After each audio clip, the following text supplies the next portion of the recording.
Good evening. Good evening. Good evening. Yeah, we are live. I don't think it's here. It's not. Good evening, friends. And welcome to Beyond the Pain Live video this Tuesday evening. It's good to have you all here. Who is in? We're live now. Let's just make sure that all the channels are live. Good evening. Thank you, Lord.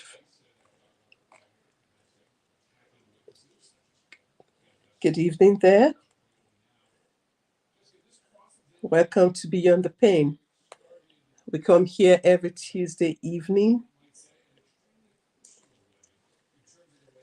to discuss how we go beyond our pain, our journey of emotional healing beyond the pain.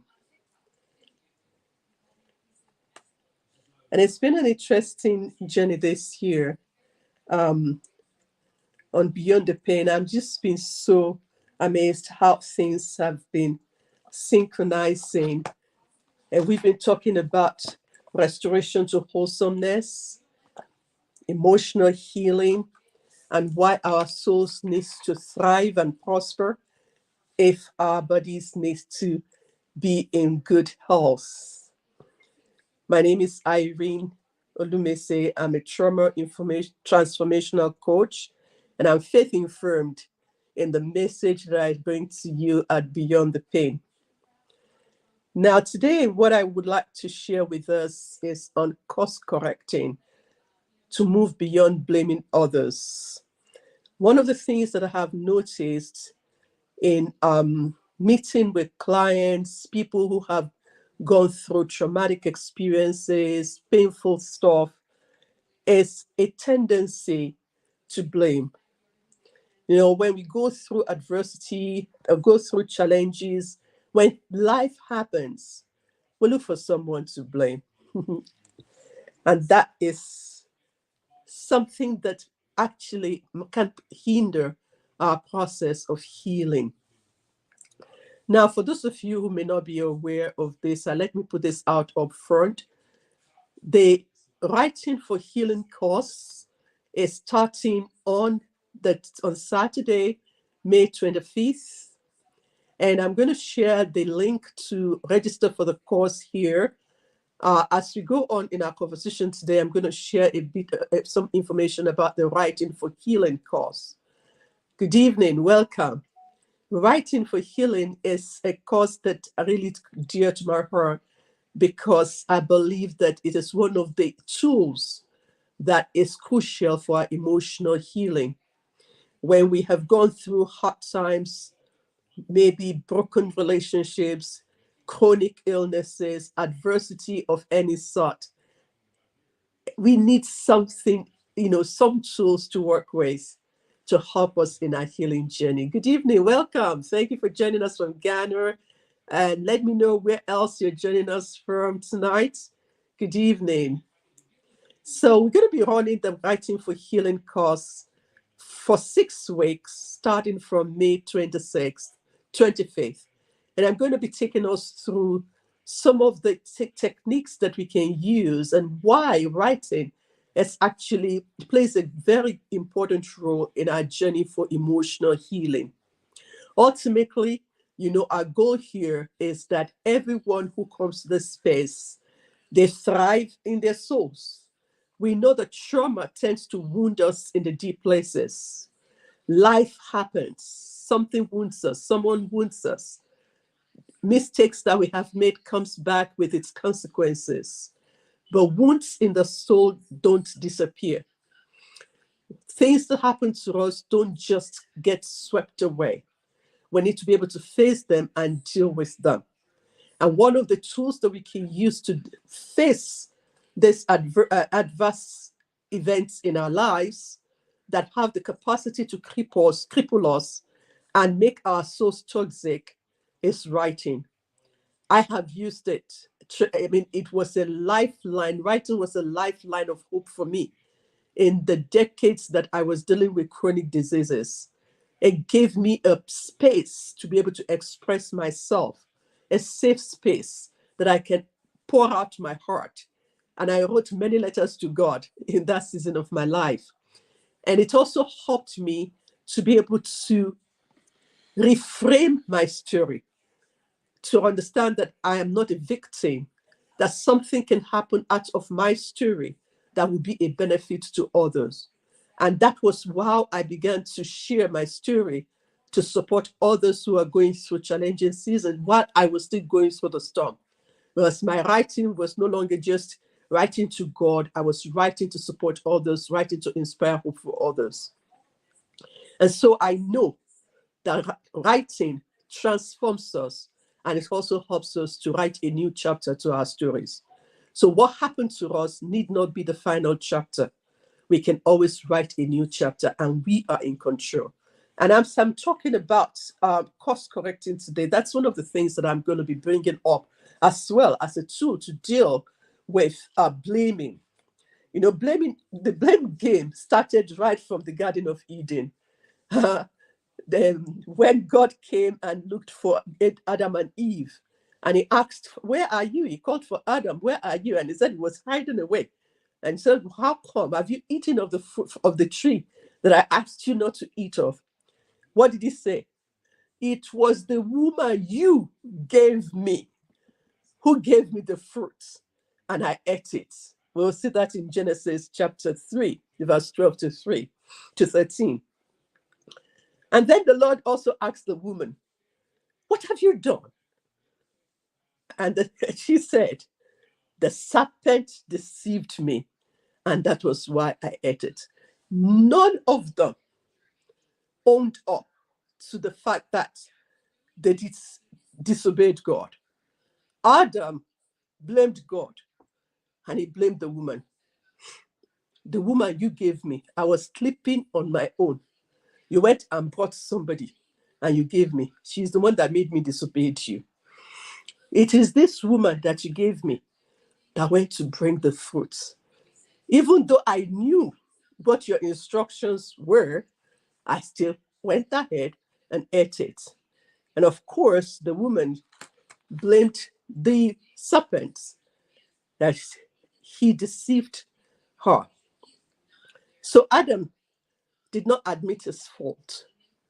He did not admit his disobedience. He did not admit his own part. He refused to take responsibility for his own action. And does that sound familiar? The woman,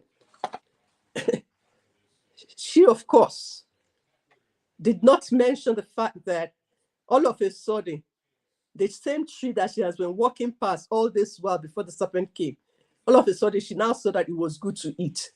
And all of a sudden, she desired the wisdom that he was going to give her. It was her own hand that she used to accept the apple from the fruit from the serpent. He didn't force it into her mouth. Not only did she take it and eat, she took it and gave to her husband as well. So blaming others is right from the beginning. It led to the downfall of man. It's that blame shifting mentality that led to the downfall of humanity. And the painful part of it is that blaming others is contagious. If you run a company and something goes wrong, nobody wants to take responsibility. Everybody is blaming. It's because you didn't do yours that I can do. It's because this person this. And rather than look, where did things go wrong? What could we have done better? We all want to shift the blame. And it's a virus that can run in the system, that can run in a relationship, and it is very destructive. When in a relationship between couples, it is blame that is happening, blaming, you did this, you did that, you did that. It will lead to toxicity in that relationship. And of course, this is relevant for us when we're talking about going beyond our life painful experiences. There comes to a time when we need to stop blaming others or blaming our circumstances. In this space where I work as a trauma transformational coach, I sit there and I listen to stories, people's life experiences. And often people say that because this happened to me, that's why I am like this. Because that person did this to me, that's why I am like this. I've said this here countless number of times. We may not be in control of what happened to us. We may not be able to um, take charge of some of the things that happened to us, but we are in control of how we respond to what happened to us and what we do with what happened to us. You see, it's so easy to shift the blame. It's so easy to point accusing fingers at other people. It is the path of least resistance to just say that what they did to me is responsible for why I am a bitter person today. What they did to me is the reason why I am a grumpy person today. What they did to me is the reason why I can't move beyond where I am. Granted, you have suffered from unfair treatment from others. Granted, your traumatic experiences is an act of injustice from others. And I do not in any way minimize your pain. But what I'm saying here is that there has to come to a point when you take responsibility for how you go beyond your pain, where we begin to course correct. And sometimes our painful experiences may also be consequence of our own actions, errors, maybe poor judgment, something that mistakes that we have made. And sometimes these mistakes have consequences that we have to live with. But if we stay in that place, that it happened to me, it happened to me, they did it to me, that person did that to me. And if you look at every person living with resentment today, living with bitterness of soul, it comes from that space of they did it to me. It happened to me. Of course, I didn't want it, I didn't ask for it, but it happened. But when what happened to you now transformed you to be contrary to who God created you to be, then there is a problem there. There is a problem there. And there's also the other side where the blame shifting, blaming others may actually not be subtle. It is overt. Blaming others for all your own wrongful actions. And I've seen that in people who have narcissistic behavior, who gaslight others, make them feel that they are being treated the way they are being treated because they are at fault. If you are in an abusive relationship, you will find that the abuser blames the victim for the wrongful action they inflict on the victim. So that's another part of the blaming system, but blame shifting, which is more towards narcissistic behavior. And that's not the one I'm talking about today. We will deal with that in a different place. But I'm talking about where you and I need to take action, take responsibility for where things went wrong. And I want to talk a little bit about this because I know that, from all that I have seen and read, it impacts us. It keeps us in the place of stuckness. It keeps us in that place where life happens to us. It prevents us from moving forward. And if we're going to heal, we need to look at this aspect of this of our circumstances. To what extent am I still holding other people responsible for what happened to me? When I bring up the issue of forgiveness, in my coaching conversation with people who have been wounded, I have seen so many times the reaction, no, Dr. Irene, I'm not ready to go in that direction. I mean, of course, I know that once that comes up, that there is still something going on in there. And of course, forgiveness, we're not talking about um, minimizing what happened to you or saying that the person is not wrong. Forgiveness is never about the other person, it is about you. It is about your own heart. It is about your own healing. Jeremiah always say, and I say to you here all the time, that unforgiveness, bitterness, is drinking poison and hoping the other person is going to die. And I believe that it's a double tragedy for somebody to have done something that is so painful and hurtful to me and still have the power to continue to dictate my behavior afterwards. That is too much power to give to someone. So when I have, that's where it comes to me taking responsibility. This has happened, but that individual who hurts me is not going to be the one deciding how I respond to the situation. That is me saying, no, I'm not. God will deal with you in your own way. It has happened, but I'm taking responsibility for myself, for my moving forward. I'm not going to keep saying that I remain here because of you. I'm not going to blame you for where I am or my inability to move beyond what has happened to me.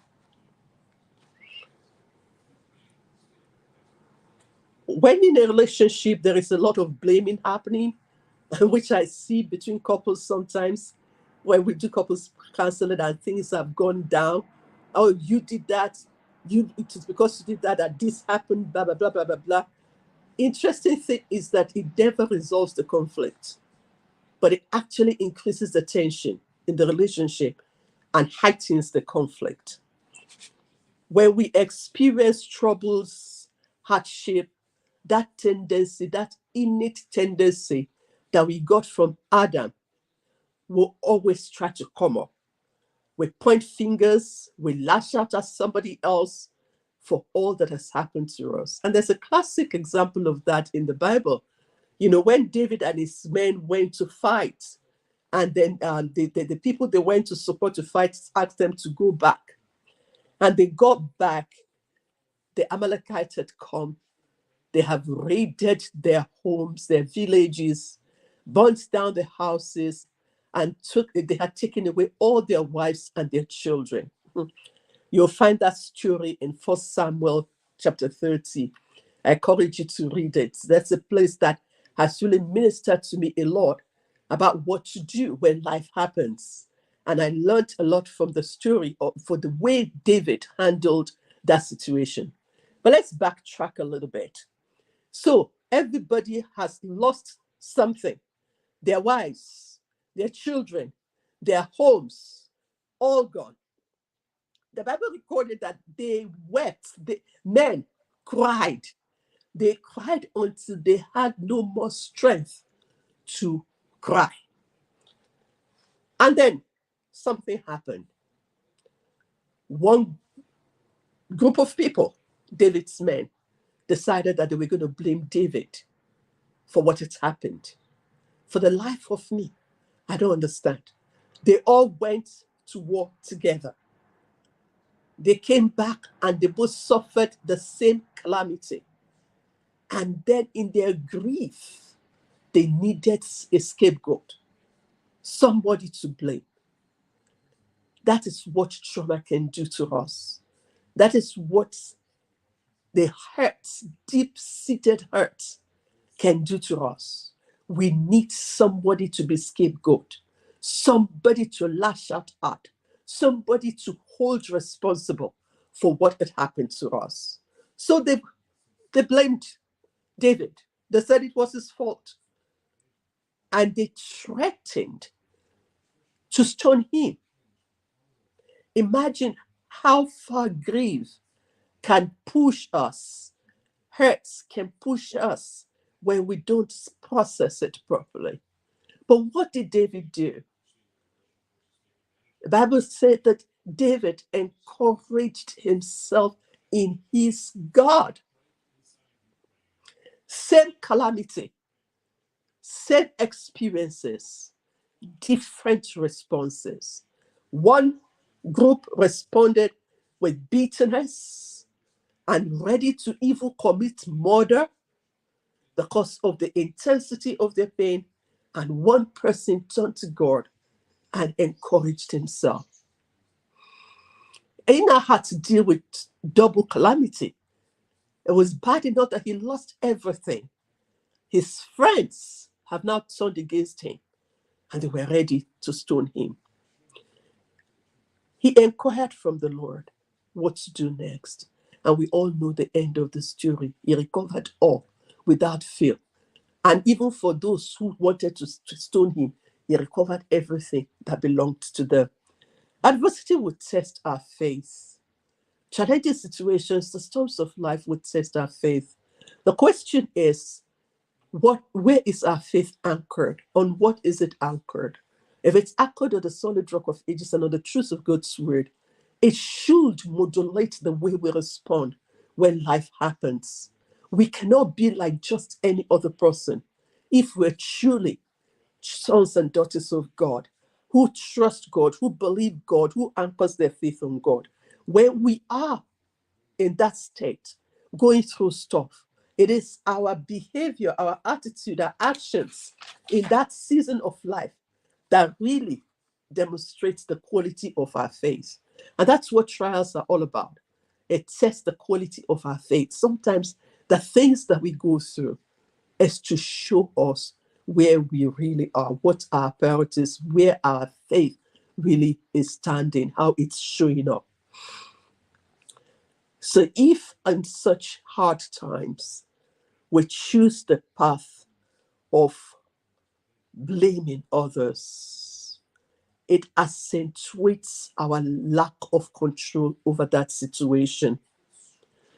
When we look for somebody else to blame, which is the path of least resistance, the easiest thing to do, we behave in ways that are even harmful to ourselves. And it does not lead us to a solution to the problem.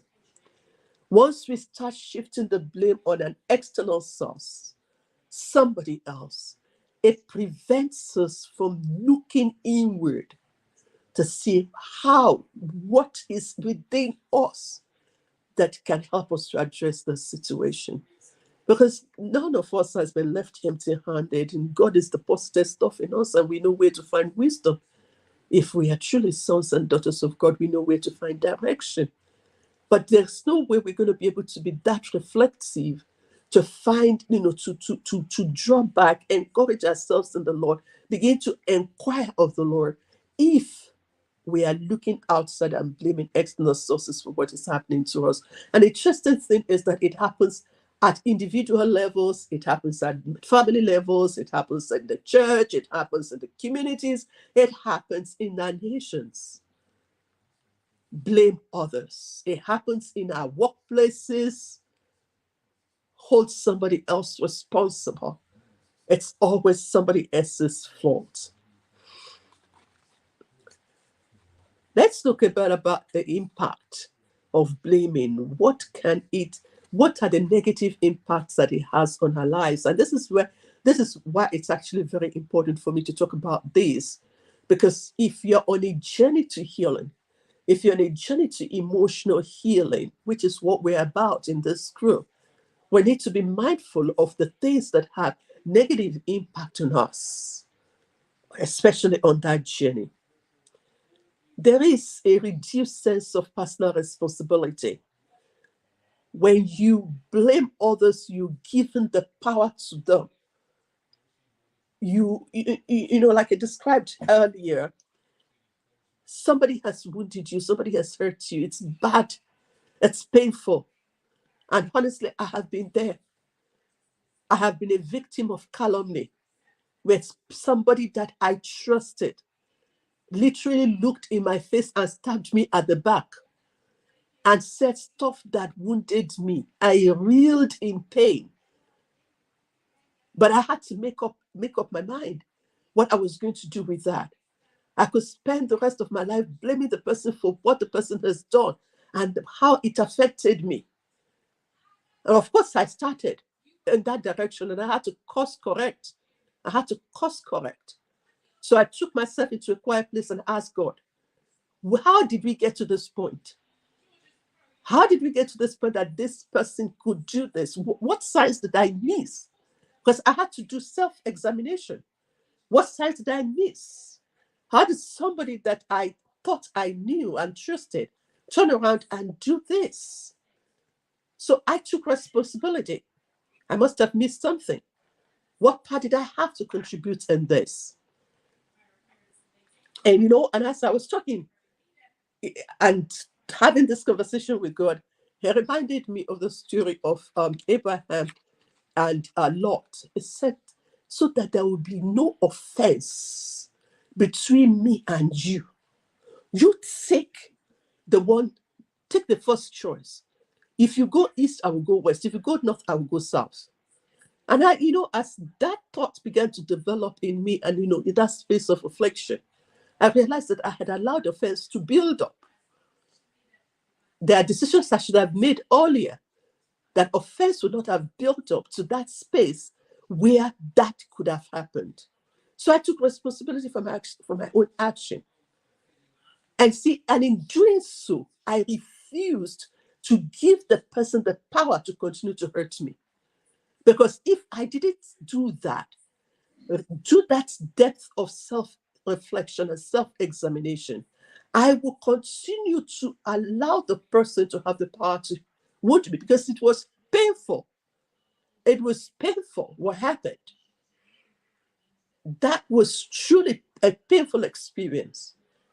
But I needed, by the help of the Holy Spirit, to take the sting out of that pain. And of course, once I shifted my eyes from what the person did and that person and began to look at myself to see my own part, it was easy for me to demonetize the power, the impact of that person's action on me. So when we don't take personal responsibility, we are leaving the power in the hand of the person who wounded us. If we don't take responsibility to course correct, if we don't take the responsibility to move beyond where that thing happened to us, that person still has the power to continue to wound us and hurt us. I'm giving that person the power and responsibility for my own actions and my decisions. No, that is double tragedy. How can you wound me and still have the power to dictate the way I behave subsequently? And when we don't let go of the wounds of the past, I've said it here and I'm going to say it again. Pain is very powerful. Pain is powerful. It can direct and dictate where we go next. And the thing that happened to us in the past, as painful as it is, we cannot give it that power to dictate how you behave now and direct where your life go in the future. That is too much power to give to the experience. I know it is traumatic. I know you are wounded. I know that it still hurts deep, deep, deep in your soul. That's why you need emotional healing. But I need to tell you that for as long as you are still holding on to it, for as long as you are not going on that journey of emotional healing, you are still giving the person the power and the responsibility to dictate the decisions they are making and the direction that you're going. And you know what immediately comes out of that? There's increased anxiety, increased stress. You're blaming others, increases your stress levels. You're thinking about it. You're frustrated. You're angry. And you are powerless because you've given out your power. And this, of course, continues to negatively impact your mental well-being, your emotional well-being. And that's why people stay stuck in that place where life happened to them. Here in this space, what we want to do is to go beyond the pain. We want to be able to take that experience and look at it and see it as a raw material. What do you do with raw material? You process it and produce something else with it. We process our pain, we deal with it, we look at it in the face, we acknowledge the pain. I will not say that what happened to you is not big. If it impacted you, if it overwhelmed you, then it's your experience, then we need to take a look at it. But the point is, what do you do with it? How do you allow what happened to you to continue to control your life? That's where the point of departure. That's where taking responsibility for your moving forward. And that means you need to stop blaming whoever hurt you for the decisions you are making because of what happened to you. Worsening your emotional well-being is not healthy for you. I mean, I think I've said it more times than I can count in this space. Why you matter. Your soul has to thrive and flourish. If your soul is not thriving, if it's not prospering, if it's not flourishing, your whole life cannot be where it needs to be. And it affects your health. It affects your physical health. It affects your mental health.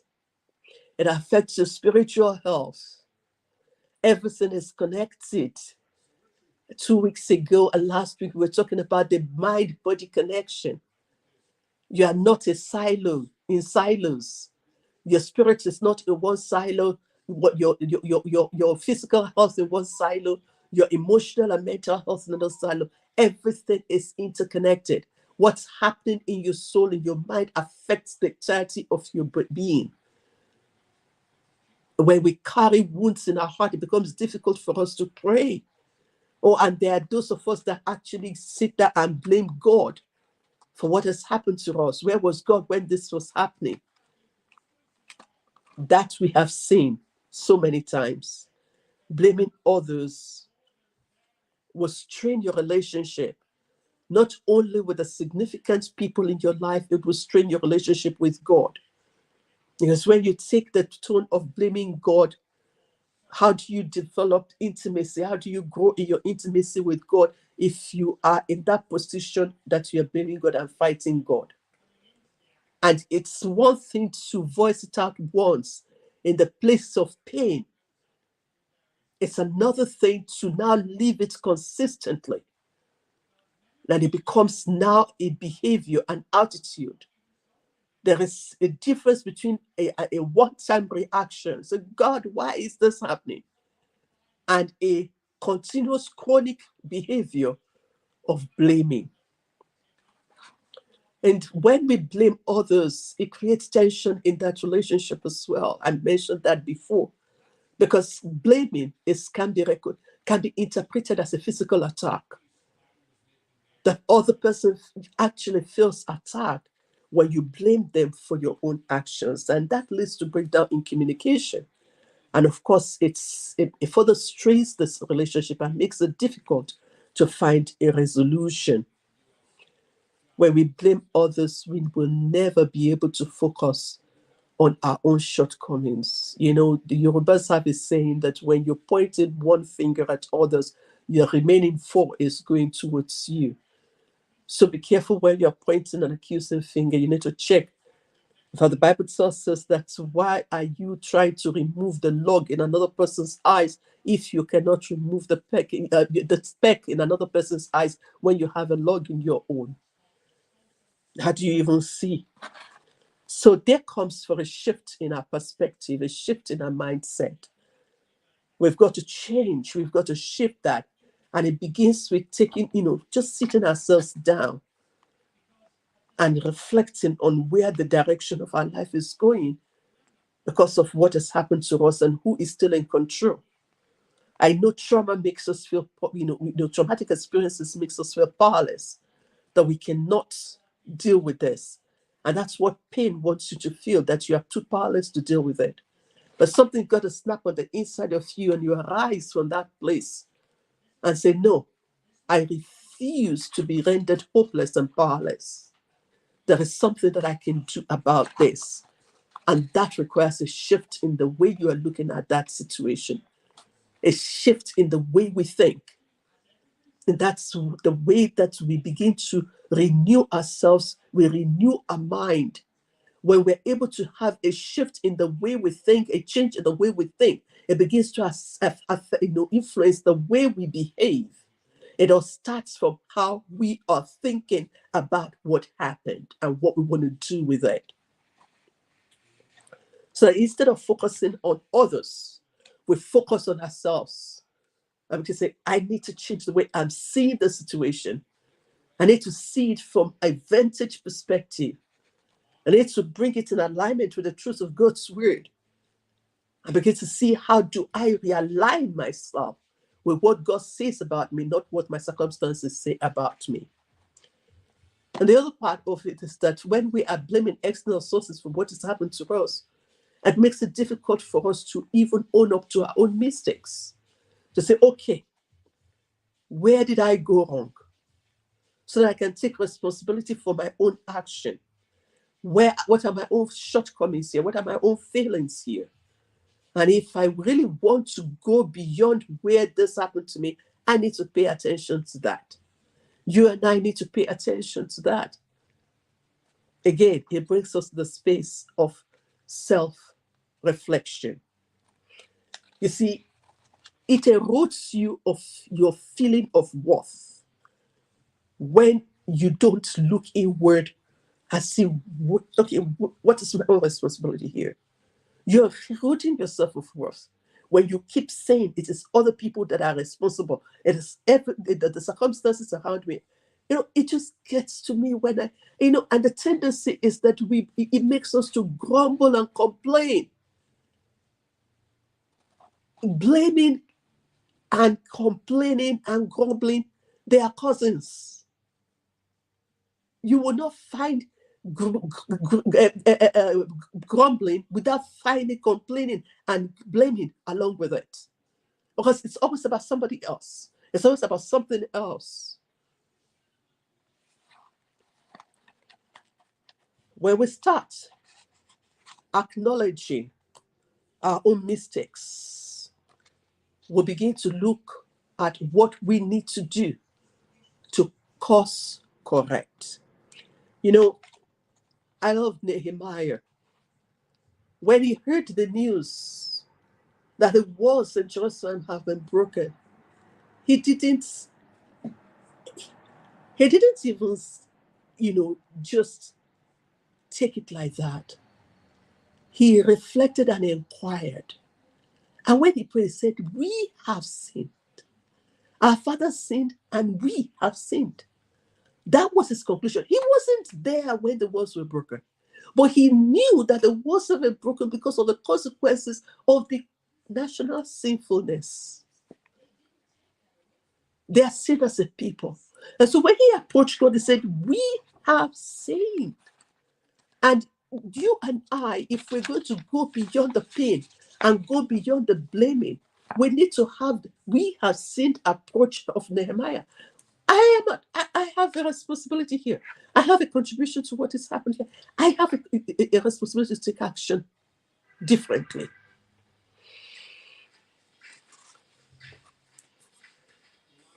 Not taking personal responsibility for breakdowns in our relationships, for the broken fences in our lives, it will hold us back from rebuilding. How do you rebuild? How do you walk towards restoration if we don't take personal responsibility? We need to shift from a blaming mindset to a learning mindset.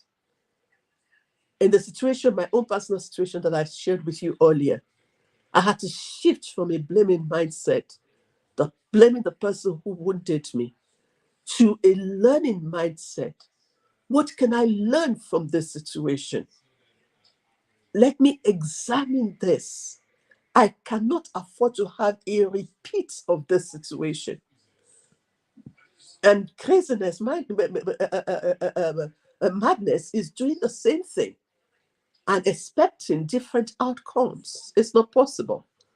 So I needed to look at the situation and said, okay, what can I learn from this so that I can transact better in another relationship, so that I don't make the same mistakes in another relationship, that somebody would not wound me that way, that I had been wounded. Blaming others is ascribing us to ourselves the victim status. I'm the victim here. I'm the victim.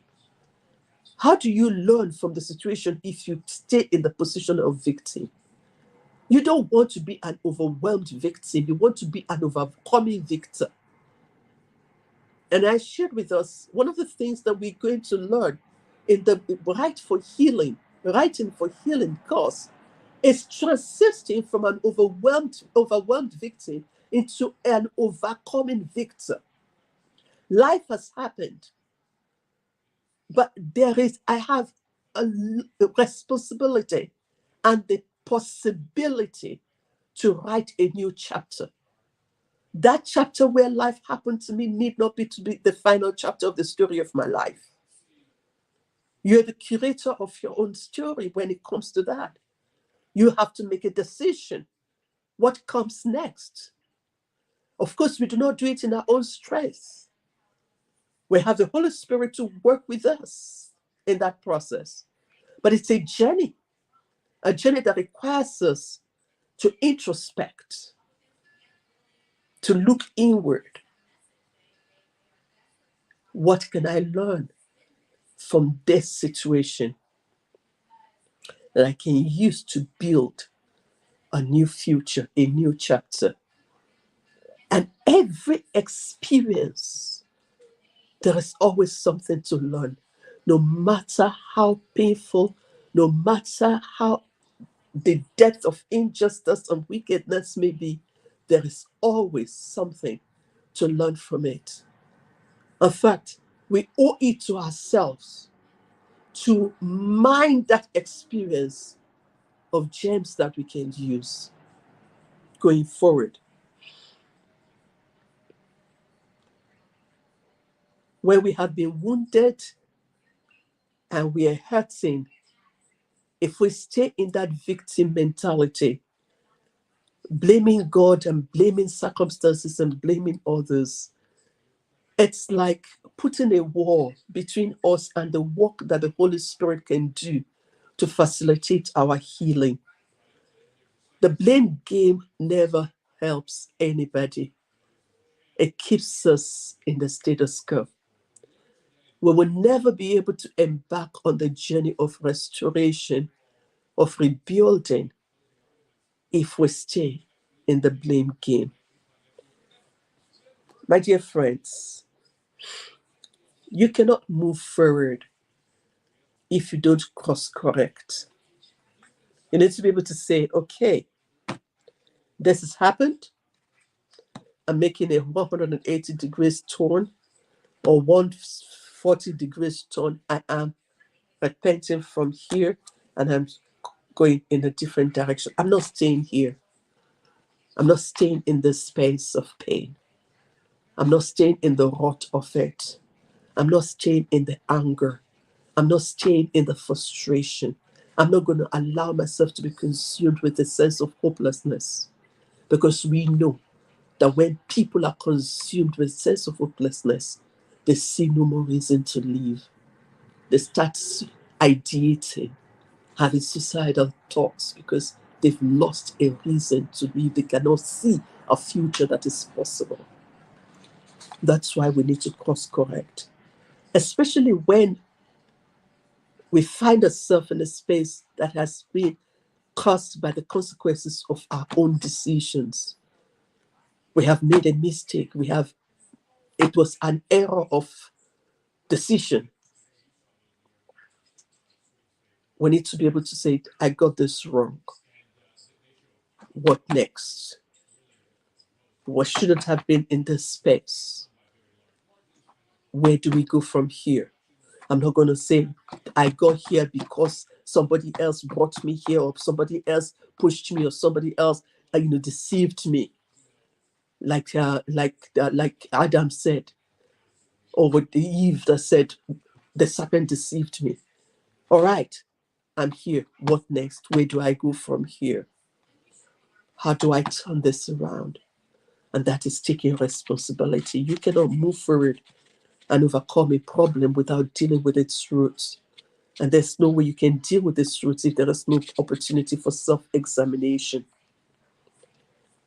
We all need courage to acknowledge where things have gone wrong so that we can work at correcting them where it is possible.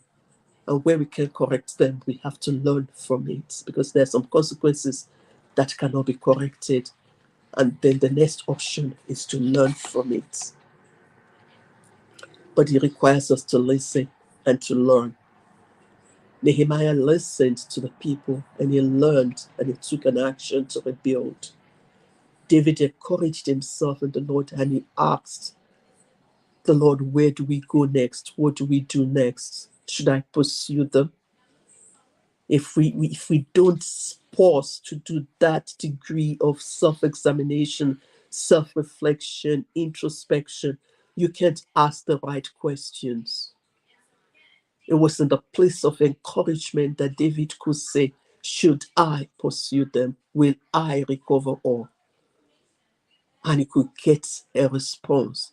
But if he was blaming God and fighting God, it would have lost all completely because he wouldn't be able to ask the right questions and he would be able to go on that journey where he eventually recovered all. So, friends, it takes maturity to take responsibility, and it earns you respect when you do. It actually earns you respect from the people that you're blaming when they see you take responsibility for your action and you begin to correct the course that you're going. It also helps you to recognize your own frailty as a human being. All of us make mistakes because we are frail. We make mistakes, and it is lack of humility to think that we're infallible, that we don't get it wrong. We all get it wrong at one time or the other. And there is, if we're going to move beyond that, if we're going to grow through that experience, then we cannot cast the blame elsewhere. We need to own it full chested. And one of the things that can also help us to overcome a blaming mindset is to practice gratitude. Remember, I mentioned that blaming others, grumbling, and complaining, they work hand in hand. They are a team. But gratitude is such a powerful tool that helps to shift your eyes away from the blame and begin to see the things that are working, the things that are positive in your life.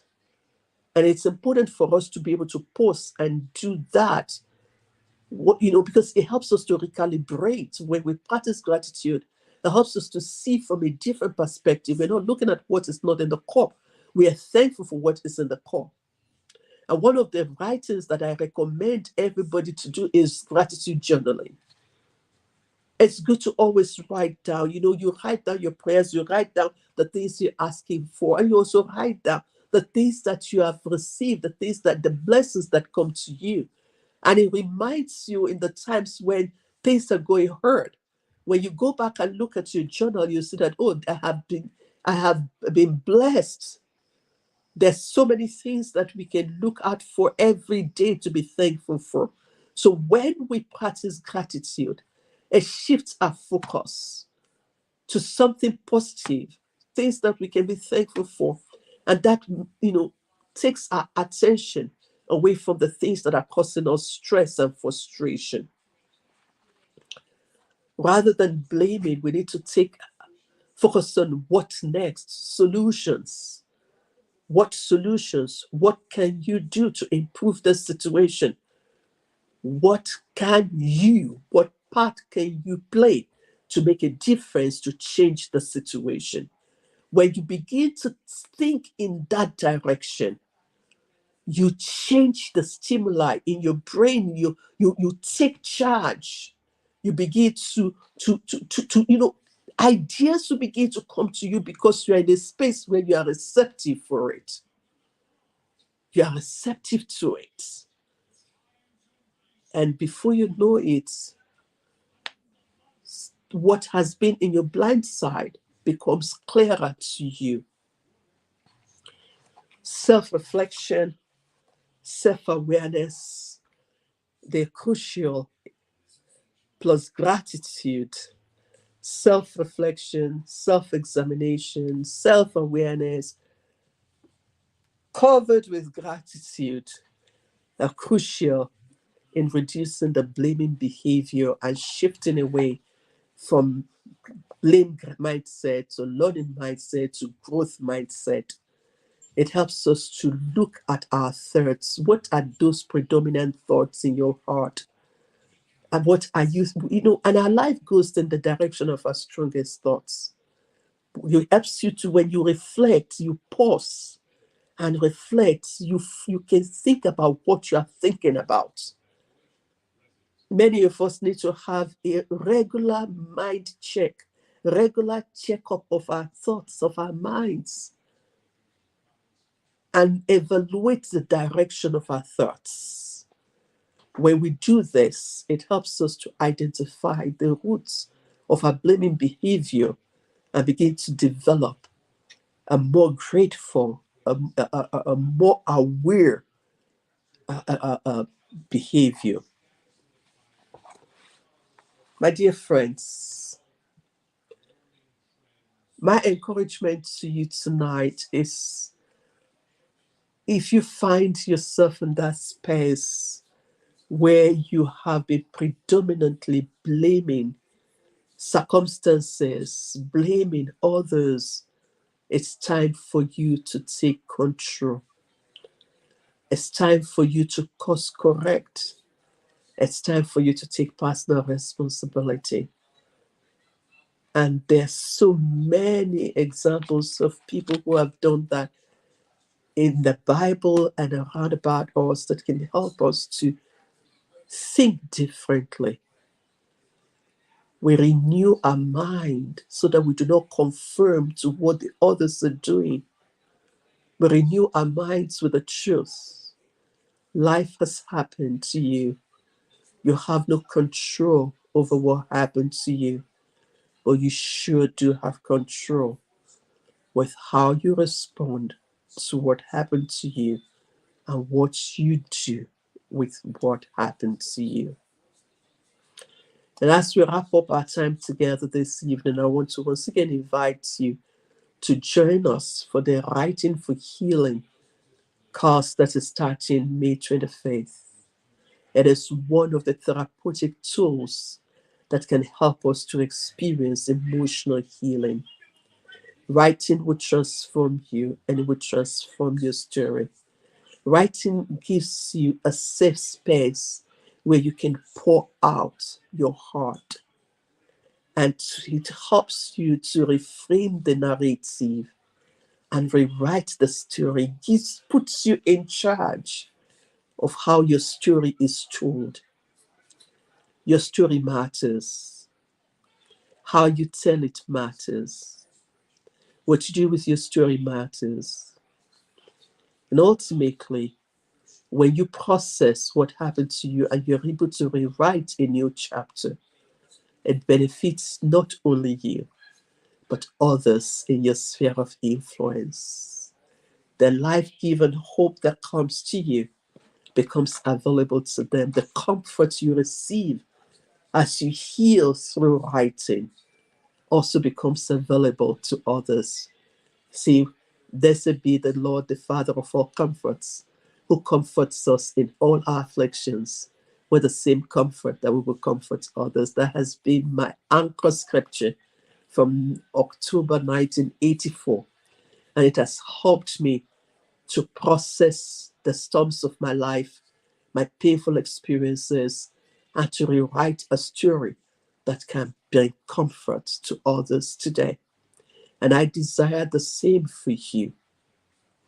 Join me. I will share a link to register for the course after this video. You will see it in the comments, and I look forward to seeing you in class on Saturday, May 25th.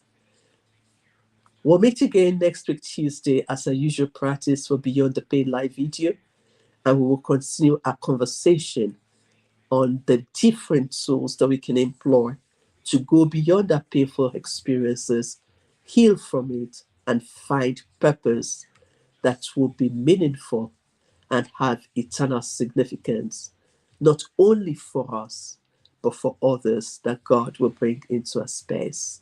Thank you very much for joining me tonight. If this has been useful for you, please share the link.